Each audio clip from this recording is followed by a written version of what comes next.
Today we're talking about something that honestly sounds like it's straight out of science fiction, a vaccine that can actually prevent cancer. But how on earth does that work? And who is it for? Let's get into it. I mean, think about it. A vaccine against cancer?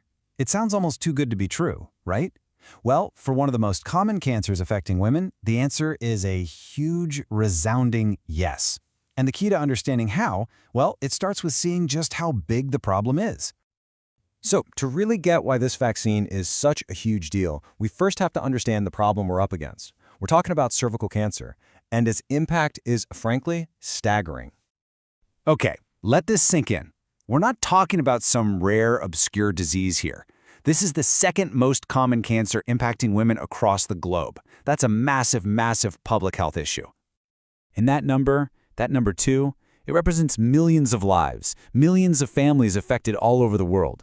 A problem this big? Well, it needs a powerful solution. And to find it, we've got to look at the root cause. So what exactly is the cause? Because once you know that, the solution becomes crystal clear. It all comes down to a virus, a surprisingly common one actually, called HPV, or human papillomavirus. The connection here is just so direct. Most cases of cervical cancer start with an HPV infection. So the logic is simple, right? If you can stop the virus, you can stop the cancer before it even gets a chance to start. And that, right there, is the best news in all of this.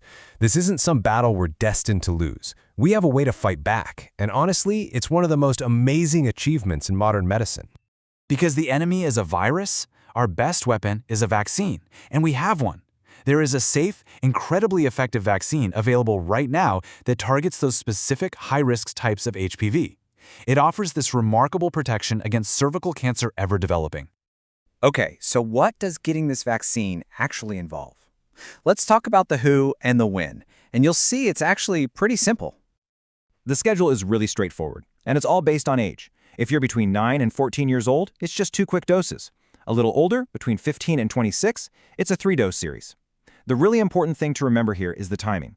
The vaccine is most powerful. It gives you the best protection when it's given before any potential exposure to the virus.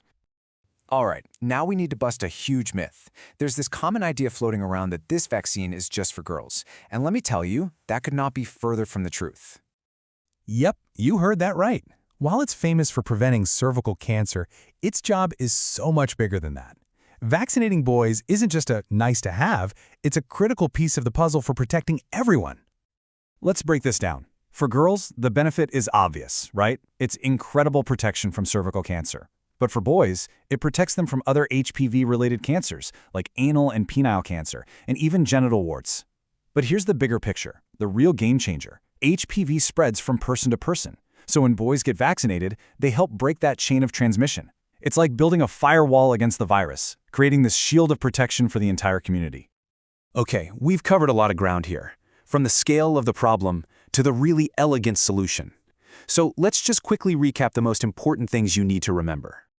So here's the bottom line. Cervical cancer, it's a huge global health risk. But, and this is the important part, it's preventable. Why? Because it's caused by a very common virus, HPV. And we have a super effective vaccine to fight that virus. The best time to get it is early, ideally between the ages of 9 and 14. And remember, this is for everyone. Vaccinating boys is absolutely essential, both for their own health and for stopping the virus from spreading. So, we'll leave you with this question. Now that you know all this, what's the next step you can take to keep your family safe? The power to prevent these cancers is literally right here, in our hands. And it all starts with a simple conversation with a doctor or a nurse.